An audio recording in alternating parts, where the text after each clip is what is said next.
Ezra 6 उसकी 14 और 15 आयत। तब यहूदी पुरनिये हागे नबी और इद्दो के पोते जकरिया के नबूवत करने से वो परमेश्वर के घर को बनाते रहे और सफल भी हुए। उन्होंने इज़राइल के परमेश्वर की आज्ञा के अनुसार और फारस के राजा कुस्रू, दारा और अत्र क्षत्र की आज्ञाओं के अनुसार बनाते बनाते उसे पूरा कर दिया।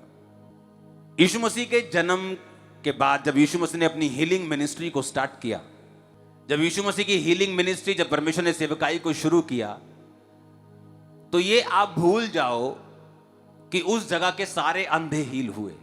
ऐसा नहीं हुआ। बाइबल कहती बहुत से लोग अंधे और लूंगे, लूले और लंगड़े सड़कों पर भीख मांगते थे, लेकिन उनमें से एक अंधा भर तिमाई जो था वो पुकारने लगा परमेश्वर को, और इतना पुकारा, चेलों ने चुप कराने की कोशिश की, पब्लिक ने चुप कराने की कोशिश की, और बाइबल कहती वो लगातार पुकारता रहा। पहले यीशु मसीह ने उसकी आवाज को इग्नोर किया, लेकिन बाद में जब उसने पुकारना नहीं छोड़ा, उसको बुलाया और उसको चंगा किया। लेकिन हर एक बीमार चंगा नहीं हुआ। इसका मतलब यह नहीं कि परमेश्वर की इच्छा नहीं है हर एक बीमार को चंगा करने की, पर बाइबल ऐसा कहती है कि परमेश्वर का वचन इंडिविजुअल है। वो आपको व्यक्तिगत रूप के ऊपर स्वीकार करना पड़ता है ताकि आपकी लाइफ में परमेश्वर व्यक्तिगत रूप में काम करें। आपके पड़ोसी ने स्वीकार किया, वो व्हीलचेयर से उठ खड़ा हुआ, नशों से आजाद हुआ, बीमारियों से आजाद हुआ, डिले से आजाद हुआ, देरी से आजाद हुआ, शराबों से मुक्त हुआ, लेकिन वो हुआ, आप नहीं। आप कैसे होंगे? बाइबल कहती अगर तू विश्वास करेगा तो मेरी महिमा को देखेगा। अब जब हर एक व्यक्ति चंगा नहीं हुआ, वही व्यक्ति चंगे हुए जिन्होंने यीशु मसीह की उस पावर के ऊपर विश्वास किया, जिन्होंने यीशु मसीह को व्यक्तिगत रूप से पुकारा, जिन्होंने कहा है यीशु नासरी दाऊद की संतान है, प्रभु मुझ पे दया कर, मुझे चंगा कर, मुझे विश्वास है तो मुझे चंगा कर सकता है। वही लोगों को परमेश्वर ने चंगा किया। बाइबल में यहां तक भी लिखा हुआ है कि प्रभु यीशु मसीह कुछ जगह के ऊपर बड़े काम नहीं कर पाए क्योंकि लोगों के अंदर वो विश्वास नहीं था। उन्हें लगता था ये तो हमारे बीच में पला और बड़ा है, क्या इसकी बहनें हमारे बीच में नहीं रहती, क्या इसके भाई हमारे बीच में नहीं रहते? बाइबल कहती है उसके अपने नगर ने ठोकर खाई और प्रभु यीशु मसीह ने उस नगर में सिर्फ कुछ बीमारों पर हाथ रख के उनको चंगा किया, बल्कि बड़े सामर्थ के काम उस नगर में नहीं किए। इसका मतलब यह है वो नगर छुटकारे को नहीं प्राप्त कर पाया। कारण परमेश्वर नहीं थे, कारण यह है कि उन व्यक्तियों ने, उन लोगों ने व्यक्तिगत रूप से परमेश्वर के वचन का इनकार किया और परमेश्वर के वचन को स्वीकार ना करते हुए अपनी मनमर्जी, अपनी सेंस का प्रयोग किया। उन्होंने अपने दिमाग को यूज किया। अब यही हाल आज की कलीसिया में है। बेशक आप चर्च में आते हो, आप क्रिश्चियन हो, लेकिन इसका मतलब यह नहीं कि आप छुटकारे के नीचे होंगे। आपको अगर छुटकारा चाहिए, आपको वचन की नॉलेज चाहिए कि अगर आप जीवित चर्च का हिस्सा नहीं हैं तो आप छुटकारे के करीब नहीं जा सकते।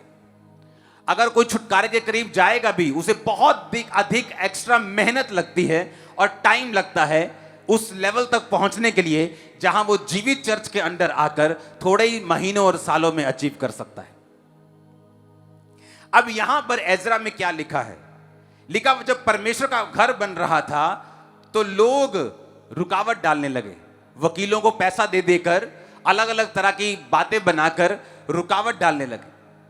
और बाइबल कहती परमेश्वर के काम को रोका। और उसके बाद 2 नबी आए और उन नबियों ने हागे और इद्दो के पोते जकरिया और इद्दो, हागे नबी ने नबूवत की। कोई भी ऐसा जन, कोई भी ऐसा सेवक जिसमें परमेश्वर का रूह है, जो खुदाबंद की रूह से चलता है, जो जीवित एक दर्शन का कैरियर है, ये उस नबी की बात हो रही है जिसको परमेश्वर ने खड़ा किया है। अब जब काम रुका तो रोका किसने? परमेश्वर ने कि शैतान ने? ये काम किसने रोका? शैतान ने। लेकिन परमेश्वर कई बार शैतान को अलाउ करता है कुछ चीजें करने के लिए, ताकि आप अपने अधिकारों का प्रयोग कर सकें,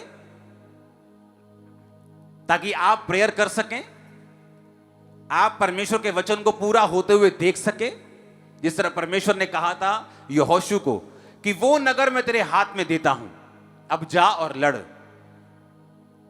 अब नगर तो तेरे हाथ में दे दिया, पर जब तक तू जाएगा नहीं और लड़ेगा नहीं, तू उसे प्रैक्टिकली अपने हाथ में नहीं ले पाएगा। और बाइबल कहती वो गया और लड़ा, क्योंकि पहले से जीत उसकी तय थी, तो इसलिए सिर्फ उसने जाकर लड़ना ही था। अब यहां पर जब परमेश्वर के भवन का काम रुका और ये व्यक्ति जब जीवित दो जन परमेश्वर के दास जब नबूवत करने लगे, तो बाइबल कहती परमेश्वर का भवन फिर से बनने लगा। ऐसा क्या हुआ? क्योंकि जब आप जीवित चर्च, जीवित विजन की अनॉइंटिंग के नीचे आते हैं, आप बंधन में नहीं रहते। आपकी लाइफ, आपका बिजनेस, आपकी जिंदगी आज उस सारे कर्सेस से फ्री होकर वापस जा रही है जो शैतान ने आपको दिए थे। आमीन ऊंचे वाला चाहिए मेरे को।